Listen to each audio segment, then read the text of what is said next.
loko. Esiku dede asiko yi. Hey guys, it's Aderonke again. Finally, I took a long break for several reasons. If you have been checking my posts on my community section, you probably know the whole story. I'm sorry. I like to be consistent, so I know 2 weeks is a lot of time to be inactive, but I'm back. And if you're watching this video months after and you don't know what I'm talking about, never mind. So the title of this video is Enimaku. It's I just took 3 words out of the metaphorical statement that I'm going to be talking about. I've been working on my video on verb vowel based pronouns, so that's another project that I'm going to be completing and editing soon. Guess that's another thing that has caused the delay. Enimaku, the full metaphor, if you hear the metaphorical statement, Enimaku pade enimasin. Enimaku pade enimasin. Enimaku pade enimasin. Enimaku pade enimasin. What does that mean? I don't know if you watch Yoruba movies, and I think that really helps with I guess I'm going to be recommending those as time goes on, the ones that I've watched myself and I feel that they are decent. So as time goes on, I'm going to be recommending them.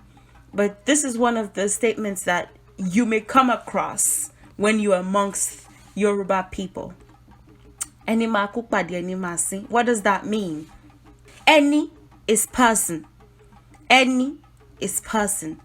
Eniyo is the parent word for any. Eniyo. Eniyo. Eniyo abidinyo. Eniyo abidinyo. I don't want to go into that. I'll tell you what that is as time goes. I'm going to note that. Any is person. Depending on the dialects, like if you, do you know that the Yoruba that I teach is the, what you would call the lingua franca Yoruba, in the sense that it's the common Yoruba. I don't talk with the dialects. Especially with the dialect of where I'm from. There are different dialects. There's the Jebu, the Ekiti, the Ife dialects. There's the Egba. In the average Yoruba, I don't know why I just said average. The common Yoruba, the Yoruba that I teach, the Yoruba that almost everyone can speak, irrespective of what part of the Yoruba land that you're from. Any is how to say person. Eniyo. Even. Some people would say oni, oniya. I'll give you an example. In the common Yoruba, if you want to say it's not good for a person's mouth to stink, koda kenu eyan marun, or koda kenu eniyan marun. That's the common Yoruba. If you were to say that in, let's say, Ijesha, or I'm not from Ijesha, but I'm just going to take a wild guess. I may not be super accurate, but if you were to say that in Ijesha, it would be something like, "Hey, da kerun oniyan marun. Hey, da kerun oniyan marun. Hey, da rara kerun oniyan marun." I guess that would be Bajo as well. That would be how to say it in the Bajo. It may actually be the same way that it is said amongst the Ijesha. If you're someone who has learned the Yoruba language for a while, or if you're someone that actually is a bit more familiar with the Yoruba culture, Yoruba language than the average person, you may understand what they are saying when they say that. But if you're not, then you might be thrown off. You might think, well, excuse me, that's not the Yoruba that Aderonke teaches on YouTube. What's that? There are dialects. Always be conscious of that. And don't be thrown off by them. You don't have to know how to speak a dialect, especially if you're not from, like, I'm not from Ijesha now. I'm not, I don't feel this, or I'm not even Ijebu. I don't feel this compulsion to have to learn each accent. As long as you can speak Yoruba, that's fine. There are many people that are in Nigeria right now that have lived there all their lives and can't even speak their own dialect. So, like, no big deal about that. But this is just me using this opportunity to tell you that if you come across dialects, I don't know if I said accent earlier, excuse me, dialects, don't let them throw you off. They're still the Yoruba language. Right, so now that I got that out of the way, was meaning to say that, so just use that opportunity.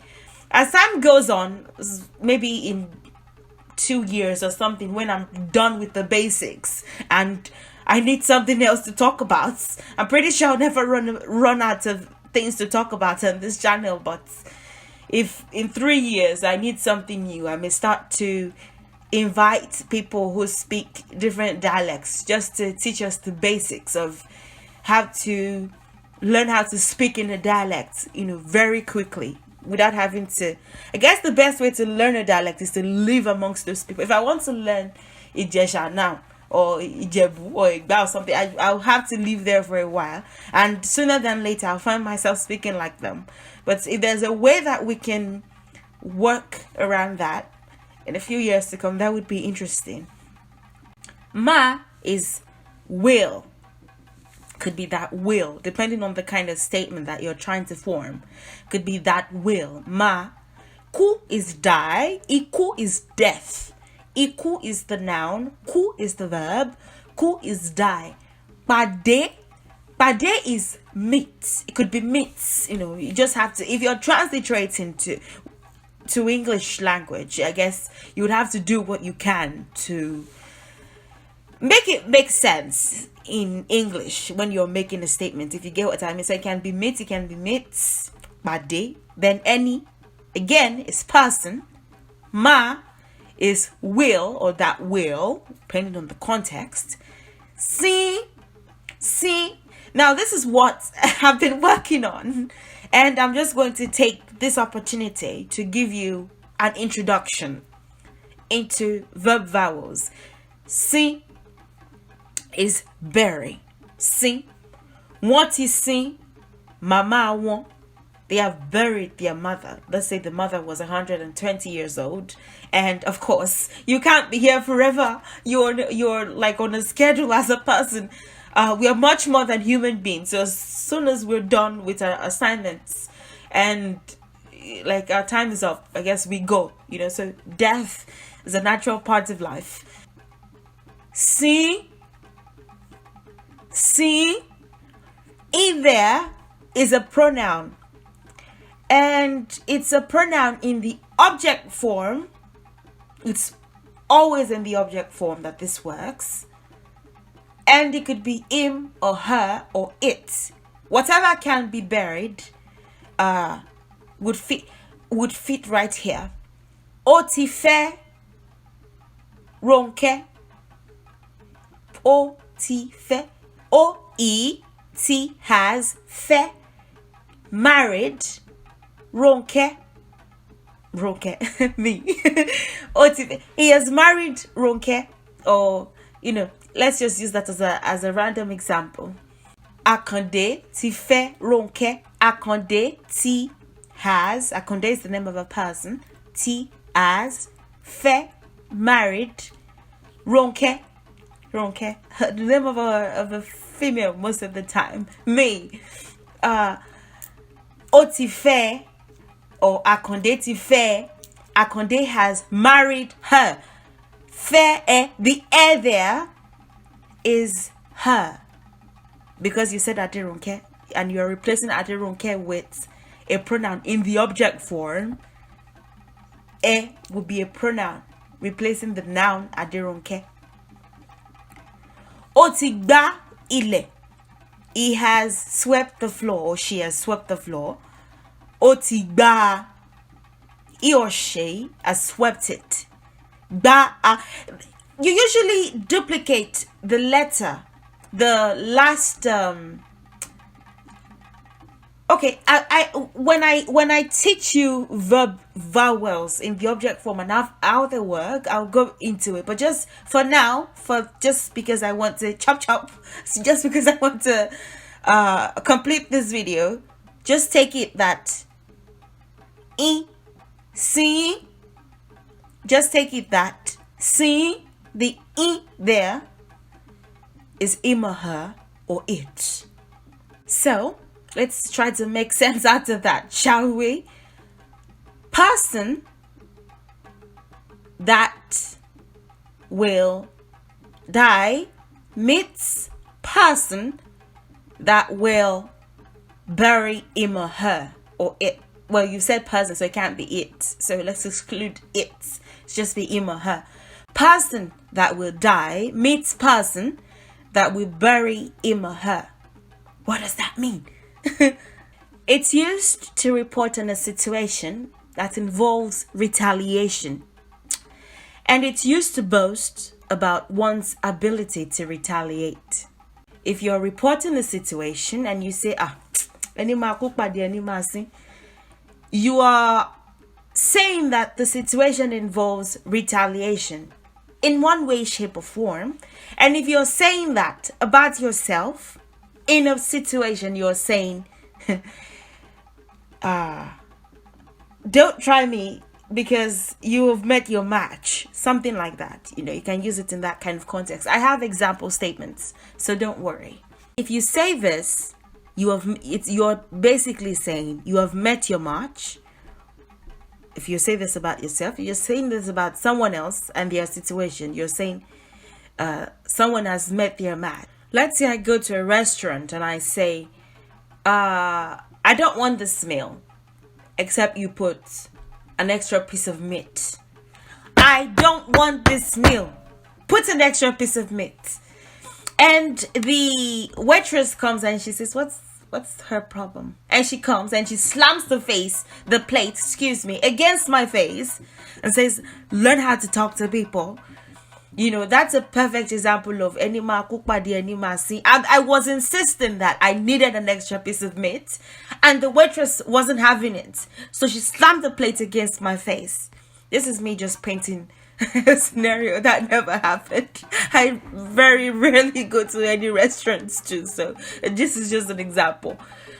A person who wants to do something below standard, especially if you're doing it to hurt someone or some other people, has met their match. A person who wants to do something below standard or something may not necessarily be bad, but something they shouldn't be doing, all things being equal, has met their match. If you insist that you are going to die, let's say I say, oh, I'm going to die. Oh, I'm going to die. Oh, I'm dying right now. I'm dying. And someone says, oh, well, chop, chop. Die so that I can bury you. There are already too many people on earth anyway. And we're trying to reduce the number of people here. So the faster you do it, the better. They are taking the enima kukpa the enima sin stance. A person who wants to die has met a person who's willing to bury them. You know, who's ready, who has the shovels and everything that is needed to put them 6 feet below the ground. Two people are talking, Alabi and Alaba. And Alabi says, Torí pé Ọlọ́hun ò jẹun, ọkọ ẹ̀ ò dáná rárá. Torí pé Ọlọ́hun ò jẹun, ọkọ ẹ̀ ò dáná rárá. Torí pé, because, or he or she, let's say in this case it's a she, lóhun, ní òun, said òun, she, will not, jẹun, it, ọkọ, husband, her, did not, is usually not. You can put will not or did not, whatever to fit your statement. Dana, cook, rara, at all. Because she said she wasn't going to eat, her husband did not cook at all, was what Alabi was saying to Alaba. And Alaba said, gege wa she gege, eni ma cook pade, eni ma sin. Gege she gege just means two equal things have met. You know, it's kind of like there's an equality. You know, there's a match. It's basically what gege she gege is. You know, something matches something else's energy, or just something else in general. A person who has said they want to die has met someone who is more than happy, who will, bury them. I'll give you another example for if it's not a conversation, if it's not that you're reporting something, if it's you talking about yourself. Someone gives you a contract and they pay off, and you say, again, fun is an example of this verb vowel based pronouns. For example, there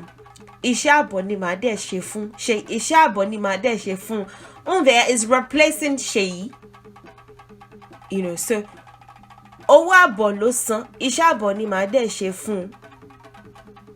Owó àbọ̀ ló san, iṣẹ́ àbọ̀ ni màá. Owó àbọ̀ is off of the money.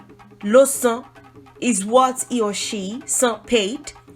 Iṣẹ́ àbọ̀, work, off work, iṣẹ́ àbọ̀ off work, ni màá dẹ̀ is what I will, ṣe, do, fún, for him or her, whoever it is that paid you off. So someone gives me a contract to paint a picture of them, and they pay me off, and I'm saying to myself, or maybe I'm talking about myself to someone, or I'm talking to someone, but I'm not giving a reporter speech, I'm just talking about myself. And I say,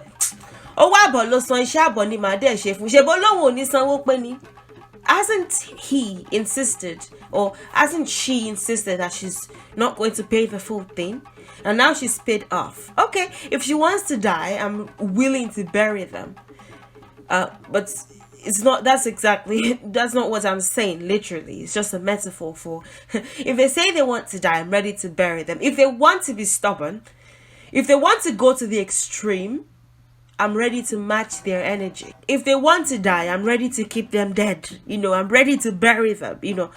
I'm ready to seal that. If they really want to act tough, then two can play at that game.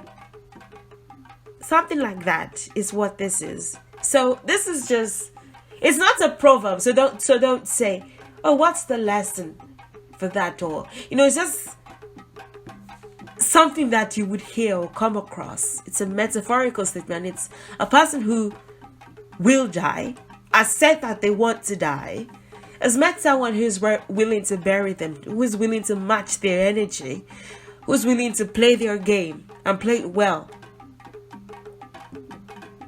Thank you so much.